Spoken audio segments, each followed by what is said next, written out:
just felt a little surreal, but so ready. We were just so ready for the change. I think it was mainly just excitement and knowing that our daughter would be in a better place. I think we felt as set as we could, knowing we'd never done something like this before. Welcome back to today's episode of the Lady Landlords Podcast. Today, I am bringing to you one of my favorite types of episodes, which is actually a Lady Landlords member story. So today, actually, we have double the fun here, as I have a couple that are actually joining us. So Kathleen, Tommy, thank you so much for joining me. How you guys doing today?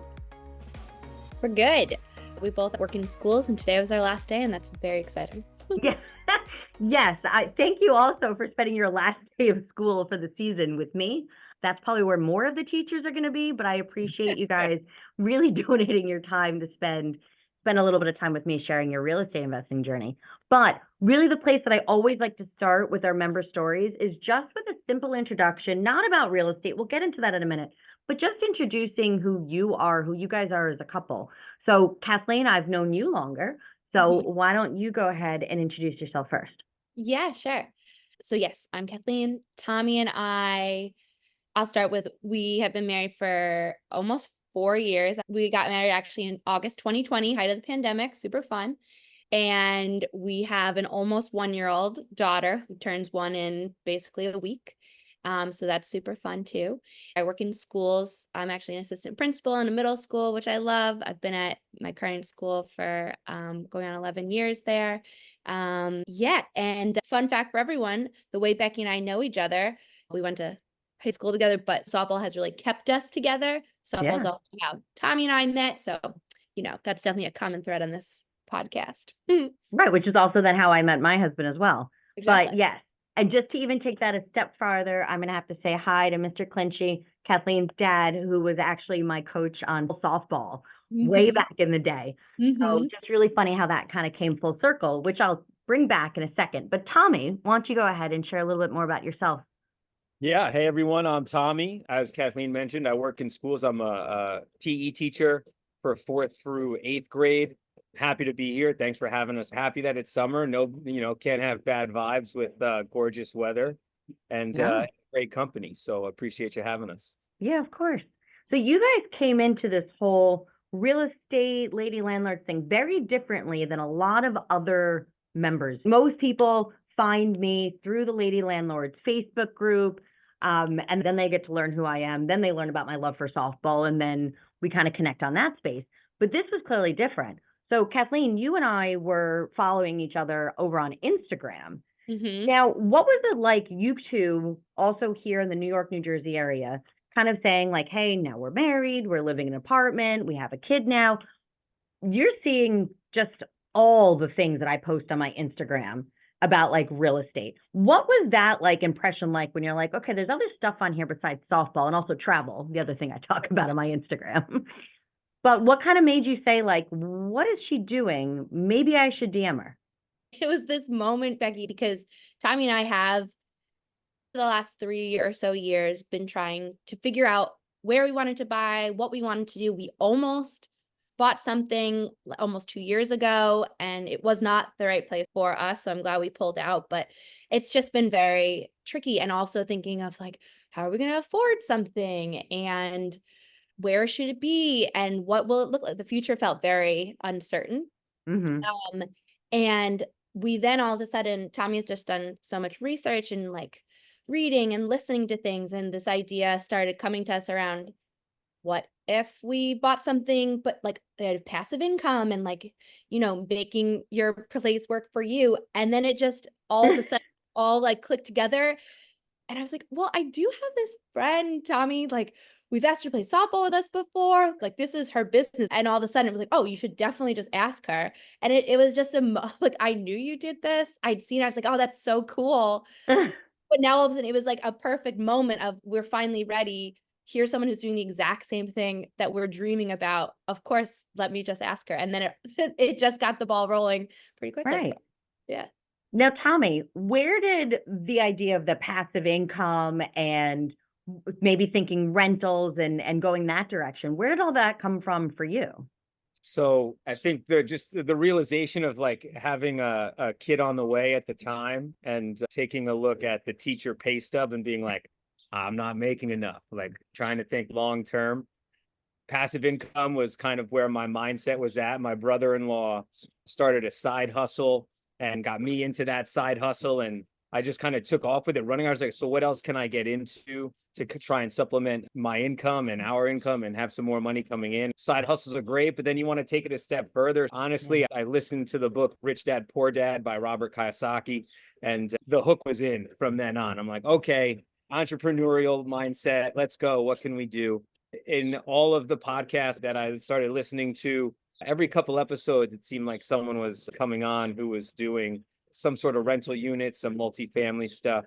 And then, we were living in Brooklyn and trying to buy in Brooklyn was impossible.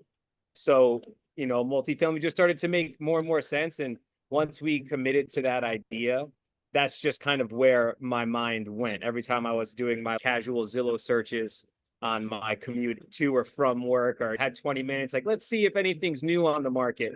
Anything was put on in the last 3 hours. It was always multifamily. So once the idea was in, I think I just kind of stuck with it and ran with it. That's so interesting because Rich Dad, Poor Dad is a book that's just such an introduction for so many people into financial literacy, investing, all of these different things that we just really don't learn in traditional school. Now Tommy wants to change this getting family home to now purchasing multifamily, now turning this into a vesting thing, now turning this into you being possible landlord. How did that make you feel?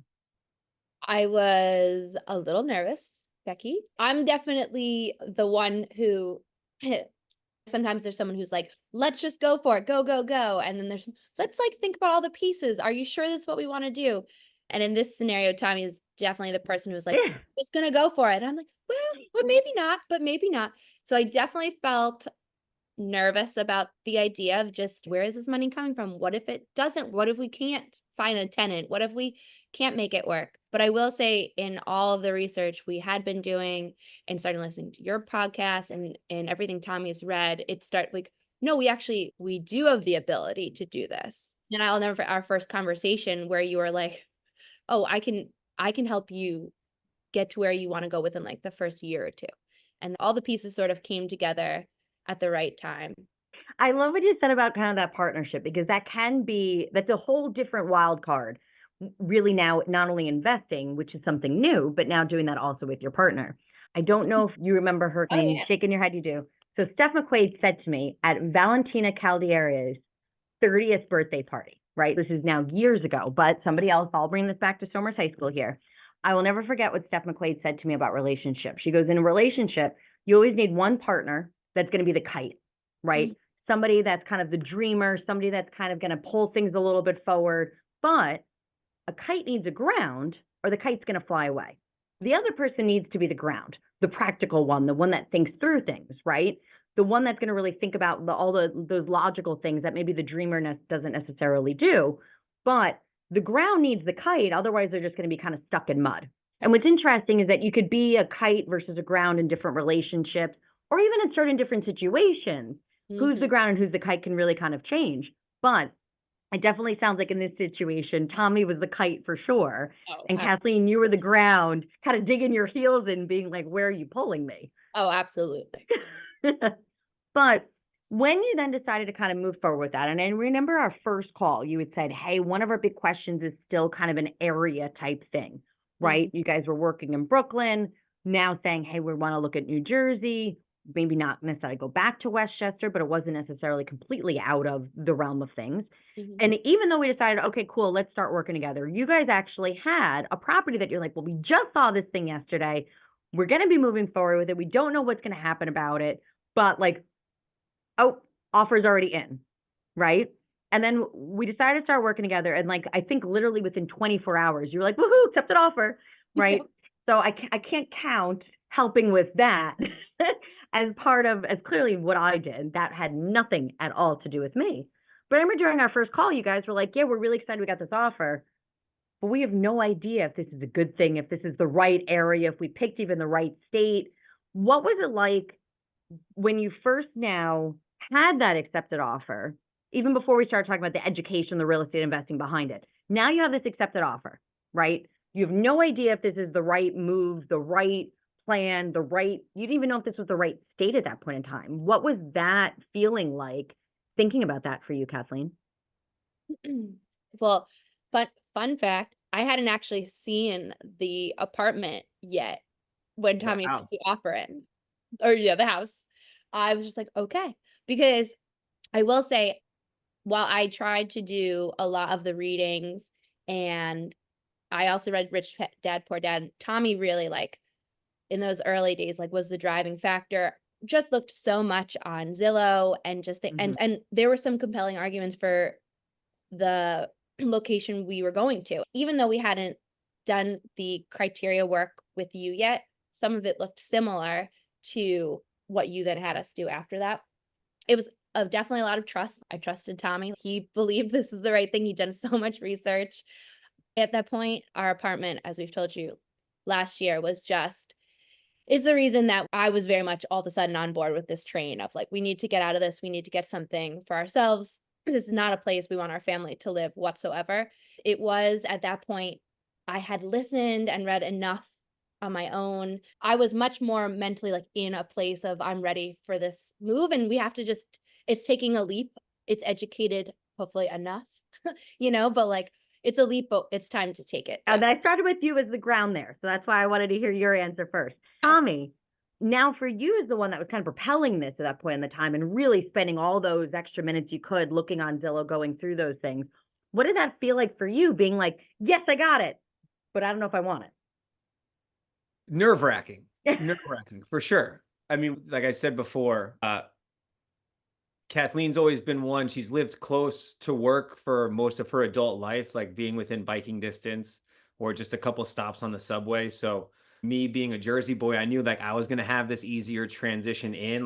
When I came out of college, I did the Hoboken to Manhattan commute for a couple of years, and it wasn't completely foreign to me. But I was terrified that we were going to move in and that first week, she was just going to hate her commute, or the trains would be messed up, or something would go wrong. And then obviously I'm at fault to a certain extent. So there was a lot of pressure there. I was on paternity leave, which is why I had all that time to check out the houses. And I had probably seen about a half a dozen in this area between Jersey City, Hoboken, and then once we got into Bayonne, and then even a little north too. There were a few that we were interested in, but when I walked into this particular house, it was just very clear that the care was there. The previous owners really loved this house and took just immense care of everything. You see it in the floors, you see it in the kitchen, in the remodels that they've done, and even the still existing. I mean, it's a 100-year-old house. Even the still existing original items that are here were so well maintained that for me, I kind of knew that it was a bit of a diamond in the rough. And we had missed out on a couple offers prior that we weren't even as thrilled with. So, time is always of the essence, it seems like, in this market. So we really didn't have the time for Kathleen to come, without her taking a day off of work, to come and actually see it. So definitely a lot of added pressure to be like, let's put in this offer and see what happens. And then you follow it up with a nice little letter stating that what we want to do is bring our family here. We're looking to better our situation. Both educators and the previous owners really like that. The tenants that we have upstairs are really close family friends of them, to the point that they consider each other family. So I think they wanted to be sure that they were leaving their close loved ones in caring hands.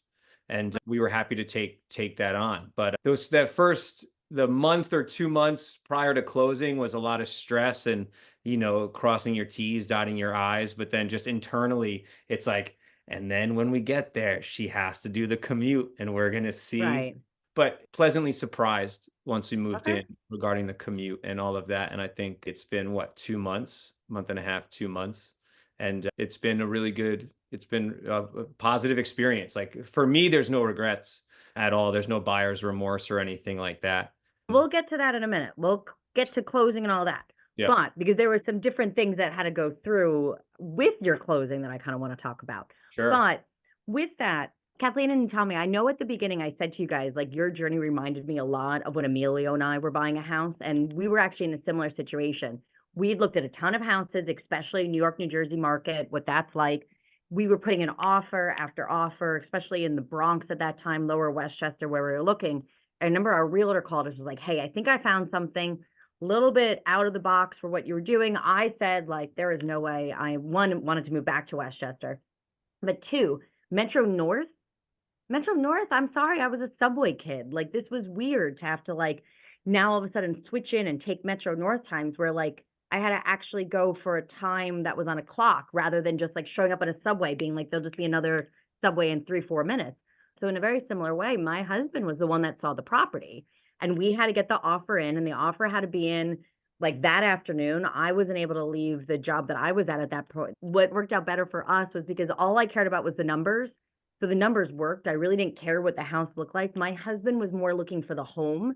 So he was the one that was much more particular about the bedrooms, about the bathrooms, about the kitchen. So I was like, cool, well, if he likes it, I'll be perfectly fine because I really don't care about all that stuff. I just want to make sure that, like, what is it, how is it affecting me financially was really the most important thing. So Kathleen, I had to do the same thing with really just kind of taking that leap of faith, being like, okay, he says we're going for it. And I didn't see it until after we got the accepted offer, I think the next day. And I remember taking Metro North out of Grand Central Station up to Yonkers, being like, I did not know about this. So it's just so funny that it reminds you that same way. Yeah. When thinking about that market, right? Because I'm sure other people listening to this are like, this is why I do not buy in the New York, New Jersey area, or hey, now I can't buy in the New York, New Jersey area because it's just too competitive, high priced, all that. You guys found a place. What would you say to other people in this area saying, hey, I'm not even going to consider New York, New Jersey? I would say be ready to go. Like I said before, time is definitely of the essence. So know what boxes you need checked, right? And then also be ready to go, but also patience. You don't. We almost bought a place that we're very happy we were able to get out of a year or two ago, and the wrong purchase. It worked out financially, but I think the logistics of it weren't correct. And you're just so eager to go and own something that you like mentally bypass potential red flags along the way. So patience for your spot and diligence. Continue to look every day. Try not to get discouraged. You got to maintain that positivity for sure, because it's certainly discouraging when you find your place, when you hit all your boxes. Go make your offer. Don't sit on it because someone will come in with a cash offer or whatever and potentially have your heart broken. So a little bit of everything is, patience, but then ready to strike when it's time. Kathleen, adding on to not only dealing with the high cost of living area, adding in a competitive market, but New York and New Jersey are not exactly known for being the most landlord-friendly places. Did you ever have any concerns about also buying in these states that are a little bit more known for tough regulations for landlords? Yeah, great question. I was going to say Tommy had started the idea, but then like really looking at your Instagram page and like things like that and shifting my own thinking around like, wait, we can't afford the mortgage, for example, on our own, but we can if we have a tenant. Right. It shifted my thinking. Honestly, that's the thing. I was like, wait, we can do this. I actually feel way better financially as someone who's much more like conservative with my money. That shifted my thinking entirely. Yeah. And then to that point was just like, this is the way we can do it. Whether it's right or naive or not, having lived in New York for almost 2 decades and gone through multiple landlords and being a tenant, I feel like I have an idea of what feels. We've had wonderful landlords that in 2-part apartments ago that we were like, we want to model off of this, of how they treat us, of how they treat their house, versus our last one, which was like, cool, this is what we never want to do to our tenants as well as like upkeep of the house. And knowing there are horror stories, I know like going on Lady Landlords, like joining the Facebook group, and so many of the questions are like, what do I do with this tenant? The risk and just knowing like we are like 2 good people who are like smart, who are diligent and thorough. We know we can do this, especially in states that maybe are not always Right. the kindest to landlords. And we need to do this in order to buy something. All that together that actually weighed less on me, I think, than like the financial Interesting. ability. Okay. Yeah. Yeah. And then also with being in the New York, New Jersey, Connecticut area too, house hacking kind of makes sense for us from a perspective of we understand what it's like to kind of live on top of each other, next to each other, sharing walls with each other. I think it's a little bit easier for those of us that have lived in, I mean, I lived in apartment complexes with thousands of other people. Right. So now all of a sudden to be like, ooh, let me go buy a two-family. Right. That's actually kind of nice. I'll never forget the first night Amelia and I spent in our duplex in Westchester County. It was probably the worst sleep the two of us have ever had because it was quiet. There was no noise. There was like no ambulances, no fire trucks going through the middle of the night, no neighbors, no loud person's TV next door, nothing. So I feel like, but I could totally see for somebody that's coming from a single family house or a little bit more of a suburban type location to think about house hacking and thinking about sharing walls or living right next door to your tenants.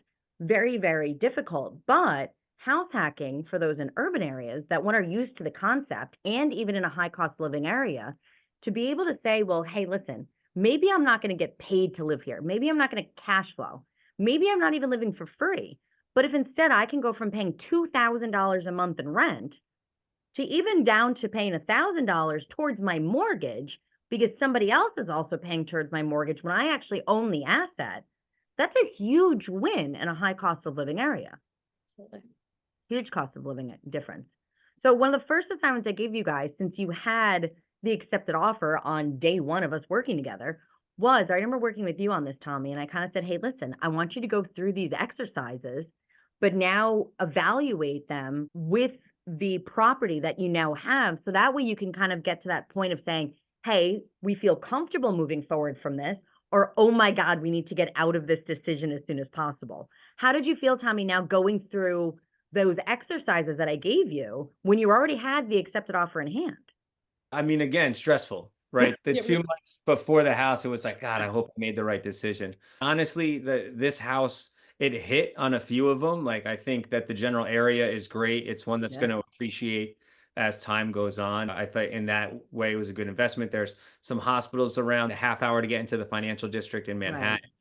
But it wasn't near like an army base and it's not entirely set up. So we didn't entirely hit the trifecta. So there were certain aspects that it missed on, but enough that it hit on for us to feel good about it. I think we had the benefit of a few things. One, I know the area a good amount growing up in Jersey, living in Hoboken for a while, watching how Jersey City's exploded.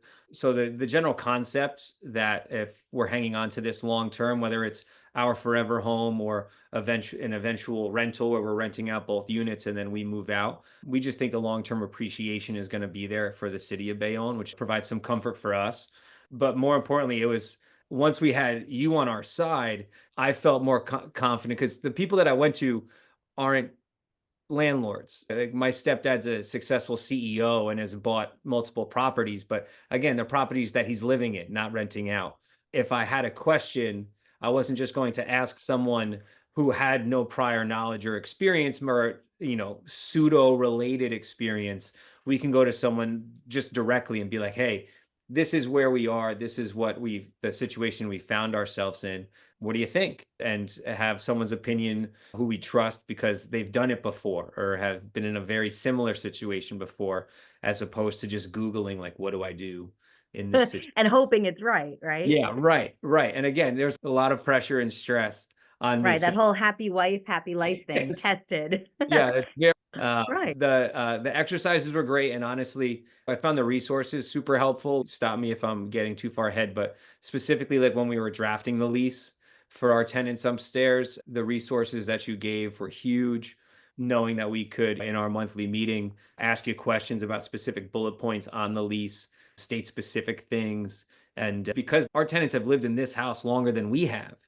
So there were certain liberties that they had prior to us moving in that were being taken away. And there was just, the legal side of it. We wanted to make sure that we were doing what's best for us as well as for them and just protecting all parties involved. The exercises were great. The modules felt like we were no longer just throwing spaghetti against the wall to see what sticks. Like we're actually getting a bit of an education here and learning what we have to do to make sure that this goes smoothly for everyone. I think that was one of the reasons why I loved having you guys be able to do that at the very beginning, because I felt like it actually gave you the confidence to then say, okay, this property makes sense for us. We are not going down the wrong path. We are comfortable still moving forward with that property because we had such a small window to really say, like, hey, if we're going to back out on this, we need to do it like now. I was really happy when we realized it was going to still be when we did that. I remember our first call, we went over deal analysis on your property. I knew the market, that one I felt comfortable with, but I still needed you to go through that and go through those steps. But when we did the deal analysis together, I was really happy because I was like, great, because I do not want to crush these guys on our first call and being like, hey guys, this is a really bad purchase. You should not buy this thing. So from that perspective, I was really happy that that's not where our first call went. I don't want to do that to anybody. But my role is to have told you, hey guys, you're going to be losing money or this is really not the right property. I would have done that. That's my role. But I was really happy that at least those details still had worked out. And I do want to get to tenant management stuff in a minute. This was your first time buying any property. Now you had that time, you got into contract, right? You had your inspection, you had to get insurance all lined up. You had to go through that lender saying like, hey, just one more pay stub. Hey, just one more document. Hey, just one more bank statement. Like the week before closing, you don't have the house. We'll talk about tenant stuff in a minute. But what was it like just dealing with, are we actually gonna close next week? Kathleen, I'll start with you. And you told us this in the beginning. You're like, you're going to do a lot. And then there's not going to be a lot that happens. And you're just sort of like, okay, we own a house in like 2 months. There was a lot of another document, send this other thing, send it again, send it again. And then the week before, it was, I think we just kept being like, is this really happening? It's kind of surreal. And then what happens in closing? We just go and then we can just have a house. We have the money, we have everything. It just felt a little surreal, but so ready. We were just so ready for the change. I think it was mainly just excitement and knowing that our daughter would be in a better place. We asked so many questions. We had our realtor who we'd asked so many questions. I think we felt as set as we could, knowing we'd never done something like this before. It was a big learning curve and a lot of trust in other people. Tommy, what was that week like for you right before closing? I was super happy that we had a team that we really liked and trusted. It felt just every question, and honestly, I probably asked the same question to our lawyer or our lending agent. They were just always super helpful, providing additional clarity or the same clarity that I needed 9 days before asking it again. Kathleen, that's what happened. Every time that Tommy asked the same question twice, the lender asked you for the same document twice. Yeah. That's why. Yeah. Yeah. We knew that the day we moved in, we wanted a couch delivered, but that's a big purchase. So we had to verify what can we do? Can we get the Bob's Discount Furniture credit card? Do we have to wait until after purchase? Like, are we just going to be sitting on lawn chairs for the first 3 days in our living room? What's the plan? So I was very thankful for our team that honestly our realtor was immensely helpful in piecing that together. And then we did our due diligence. We talked to a bunch of different lenders. I mean, one was a friend of mine, and we ended up going with someone different just because it was a better fit for us. Yeah. So I think all of that really shone through in the end, how confident we were in our team.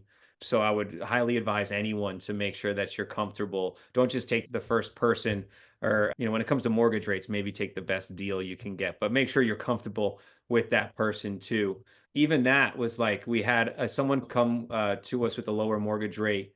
And I went back to the guy that we liked more. And I was like, hey, Joe, can you match or Right. beat this? And he was able to beat it by a percentage point. So we're like, all right, great. This is why it's so important to have a team that you trust. Because there's going to be so many questions for us, especially as first-time homebuyers, insecurities about the whole thing. So anyone that can ease your mind and be like, no, you're doing great. Yes, the closing is going to take 45 minutes to an hour. Yes, this is what the walkthrough is going to look like. Just helped ease us into it. But Yeah. as Kathleen said, by the time the week before, we had some questions, but for the most part, the docs were in and we were ready to be out of the apartment that we were in and moving in as homeowners. So it was very exciting for us. And I remember talking about the change in lenders and things like that. We did a lot with team building as well. It is very important to make sure to really interview these people and make sure that they're qualified, and not just qualified, but also make sure you like them. Make sure they're going to return your calls. They're going to support you, especially being a first-time home buyer. very similarly with my realtor, there were a lot of things that sometimes I just needed somebody to just be like, hey, I understand that you need this because you need to do this, but I kind of need the little bit of like that connecting piece of why, or how does this impact me? For any of our listeners out there, do not open lines of credit. Do not go get a Home Depot card. Do not get a Bob's Furniture card. None of those things. Definitely do not buy a new car. None of that. You wait until after closing and then you go get your credit card points after. I've heard so many stories about people that ended up losing their properties because of those types of things. One of the actually this went viral a couple years ago. This girl realized that she actually lost her house for like $1.99. She lost the property that she was buying because she went to Home Depot. She decided to buy a new lock. So that way, when she closed on her property that following week, that she was able just to go change out the locks. And she was so excited for that. And it was like, $5 or whatever. And they said, great. Well, do you want to open a Home Depot credit card? And she was like, well, I'm buying a house. I probably should. I'm going to need this, I'm sure, in the future. Got approved for that line of credit with Home Depot. And the lender said, sorry, now that actually impacts our ability to lend to you. And the deal fell through all for that, right? Well, you're so excited. So that's something that I just want to make sure that we all are aware of as Lady Landlords moving forward. But Tommy and Kathleen, tenant stuff, that's where we've actually spent the majority of our time really going through tenant situations. And Kathleen, what you were saying about Lady Landlords, kind of just reading through, being like, hey, I have this problem with this tenant, this problem with this tenant, this problem with this tenant. I hope that it kind of opened your eyes to kind of why, because things are so specific to the property that you have, to the tenants that you have, that a lot of times things are not just this blank slate, black or white, like do this if this happens or do this if this happens. But it would always kind of come back. And a lot of our calls have been like, hey, so this thing's happening or this thing's going on. How do we handle that, like in our personal situation? So Kathleen, how was that now? You guys inherited tenants. You said they were actually related to the sellers. How has it been now inheriting tenants on a property that they know better than you? Yeah, I think a few things. One is wanting to ensure we are obviously like doing things, and we're very, very lucky because they have been so wonderful. Like it's our Yeah. first property. We know we want to buy more and have this continue on for us. And so, one, really pushing Tommy and myself to do like the contract being as thorough as it can be, doing everything exactly by the book and by all of your modules, hitting every piece of it. And we've been like pretty honest with them about that. Like Yeah. we are our first times, we are really doing this. We want to make sure everything works the way it should. And I think being like honest and open with them about that, knowing that like we're very lucky again, we inherited them. They were very much vouched for, but like that has really, I think, helped establish a good working relationship as well. And Yeah. then I think also something, right, that you recommended was in doing this and in establishing that relationship, like in any place, like that's so important. Are there things that you want? Are there things that you need? We can't promise everything, but let's try to be as open, as honest as we can. At work, we always say like clear is kind. Being clear is just important for everyone. So everyone that's transparent, we know what to expect. And then also, can we do things for you? We did have to raise their rent. And so like being very Yeah. upfront about why we need to raise their rent and putting it on the table ahead of time before they sign the contract so that if they had questions, they could come, and they did. And, we were able to answer as much as we could. If we didn't know, it was like, we will find out for you. And then ask, like I said, ask like, what can we do for you? So I feel like in that sense, we were a little nervous. We've never had this type of relationship before, but we tried to do our research. We tried to be upfront and clear, and then also really just try to build that professional relationship so they know that we are also there for them. So far, it's been 2 months, but so far, I think it's been really successful. Well, it is very weird when all of a sudden they kind of know the property better than you. It's fantastic when you're buying out of state. It's fantastic when you're not living in the property because everything kind of runs smoothly. But this was not only a property that you were just moving into that they'd been there longer, but this was then your first home Right. that now you have to figure out all those little things that are just going to be different rather than, you kind of look at each other and you're like, oh, it's broken, call the landlord. And you're like, wait, that's us now. We have to actually handle that. Now I got to figure out how to take care of it. And I actually have to pay for it too. Mhm. What was it like sitting down with them and just having like those conversations that you were kind of like, well, they might know more about this than me. How did that make you feel, Kathleen? Well, I find it's okay if I don't know everything, right? And I also find like same at work. I want you to understand that because I want to be open with you. I want to have a working relationship. And I want you to know, like, I'm not going to tell you something that's a lie. Like, I'll go out and find the information. But I will say it was slightly daunting because they're paying you. So you want to do a good job. And so, for example, there was stuff about like our water meter that we didn't know. And they told us something about our water meter. We had no idea. And it was a moment in time we were like, we should probably know that. Oh, but now we do, and we've learned. And so in a lot of ways, it's humbling. And I think we're both trying to capitalize on the experiences and learn so that for the future, it's like, well, now we just know more. So there are pieces, again, we're so lucky because they aren't in no way trying to take advantage of Right. anything. And we are trying to be as open and smart as we can be. So they've been great. It is also a little daunting and definitely humbling. Right. And that's why, like I said, I know a lot of our questions and conversations have been surrounding tenant situations. Now, Tommy, you had mentioned before about us really working together on the lease, making sure that that was all set. But also, we talked a lot about changing the rent on the tenants that were there.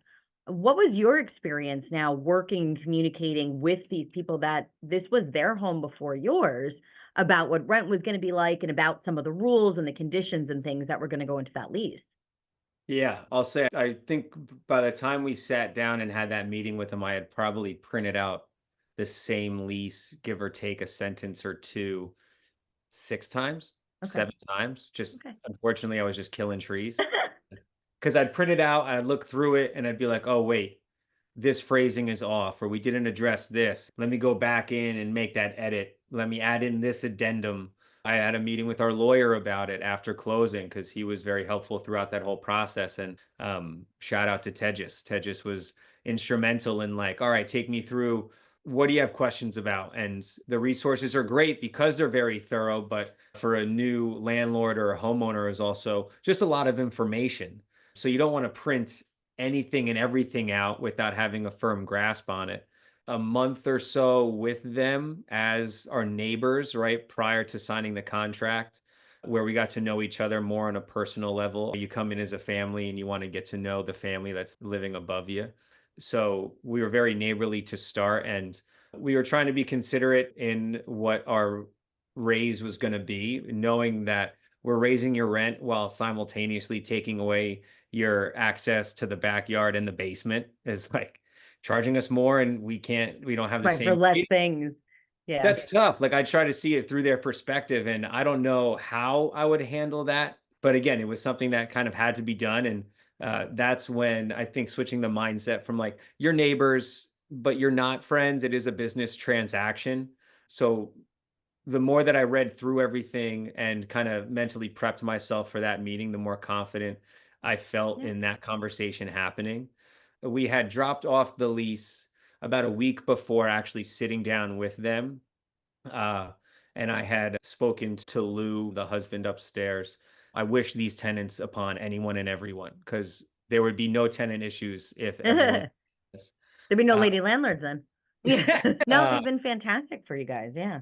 she grew up in Bayonne. She works on the town board reviewing contracts. So feeling more like they've got more experience in the house looking at contracts through the town's perspective than we do. They ended up being a bit of a resource for us when all is said and done. But I think there was that initial fear. What if they say no? What if we are vacant, right? We've got to get this apartment back on the market. What sort of reno do we have to do? Are we going to eat a month of rent so that we can spruce it up in certain areas and then get it on? Or are we just going to put it back on the market? They've made it Yeah. clear that, eventually they do want to move out and buy their own place. When we spoke to the lawyer about what he thought we could reason, because in New Jersey, it's not spelled out, it's like within a reasonable amount. Our hands were tied a little bit. I think they still have a decent deal as far as rent goes. It's definitely closed the gap a little bit. And then putting terminology in the lease around the 5% increase clause every year when they renew solidified, like eventually we're going to close that gap. Like the longer they Right. stay, the better off we'll be. Obviously, you don't want your unit to be vacant anyway, because that's the biggest money suck. So the fact that they were staying was great. We wanted that. We were able to close the gap on what we think the market value is. And then within a couple of years, that gap should be pretty much closed, which is excellent. So it was definitely nerve-wracking. It required a bit of like, I'm a neighborly guy. Like I want to treat, it's just, I love walking outside my front door and be like, hey, Bill, what's going on? Seeing Lou come down the stairs, but remembering that it's also a business transaction, right? And you're in a position of power here. You got Yeah. to make sure that we're responsible for the comfort of this family upstairs and the safety of this family upstairs. So just making sure we were doing our due diligence and setting both sides of the transaction up for success in the short and long term was essential, but nerve-wracking until we sat with them. And then you're like, you're just great. You're very good people. This is excellent. Yeah. We appreciate you. And it worked out well. And that's how this should work, right? People want a good quality home. They want to be able to stay in their space. They want to feel comfortable there. Landlords want to make sure that we're getting paid, but somebody else is also taking good care of our property. So honestly, a lot of times we kind of go into this, and I see this often with landlords that we're going to go in and we're like, oh, they're going to be so upset that we're raising rent. Oh, they're going to be so upset that we're changing this. They're going to be so upset that we're doing that. But really just having that open dialogue and saying like, hey, here are kind of like expectations. How's this going to work? Including people into some of those decisions where they can, I think is always really important. And just working together kind of just creates, especially when you're house hacking, just a better day-to-day kind of living.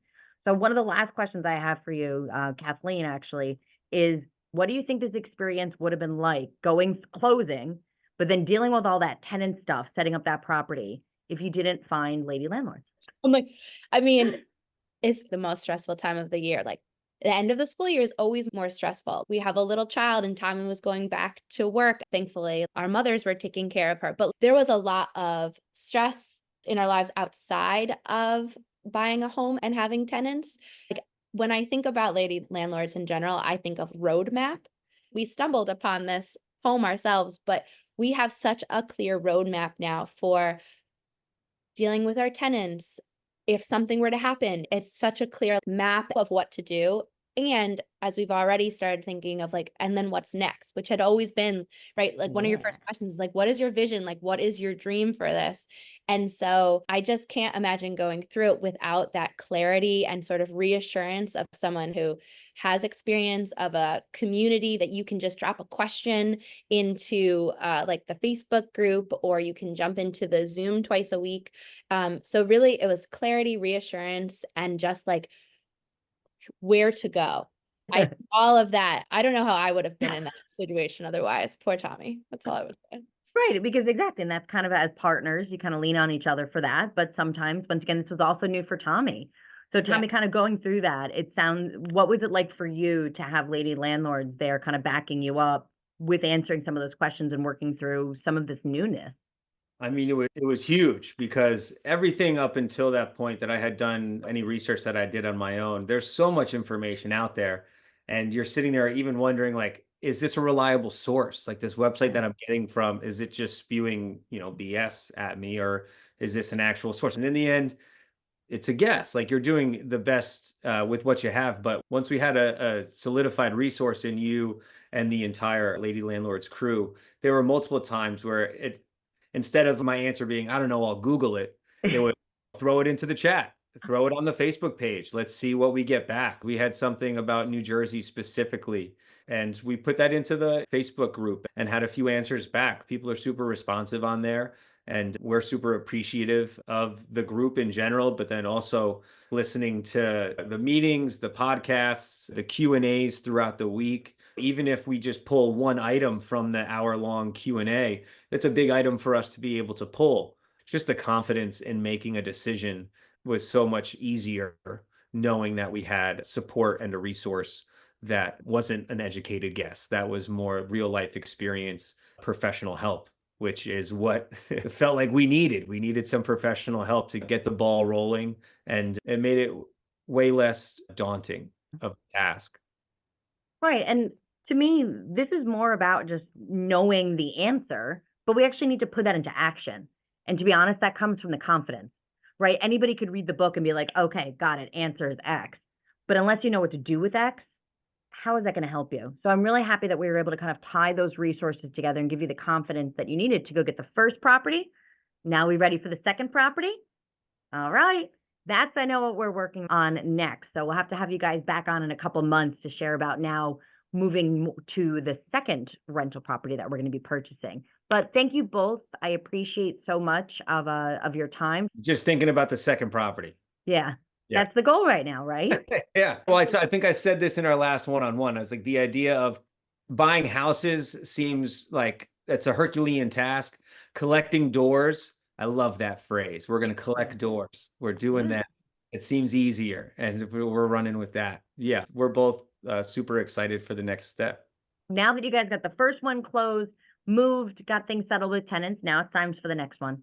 So looking forward to that. But you two, thank you very much, especially on your last day of school here. Thank you very much for giving your time to support our community. I really appreciate it. Of course. For all of our listeners out there, do please make sure to hit that subscribe button so you do not miss the next episode of the Lady Landlords Podcast. Also, if you enjoyed today's episode, which I know you did, please make sure to leave us a 5-star review. That helps other women be able to find our channel to get the support that they need with growing their rental portfolio. Thank you so much, and see you next week for the next episode of the Lady Landlords Podcast. Thank you for listening to the Lady Landlords Podcast. If you're feeling stuck in your real estate investing journey, visit lady-landlords.com to book a 15-minute orientation call with me and see if you're ready to join our mentorship program. Or you can subscribe to our newsletter and join our Facebook group for exclusive real estate investing tips and offers. Invest with confidence. Become a Lady Landlord today.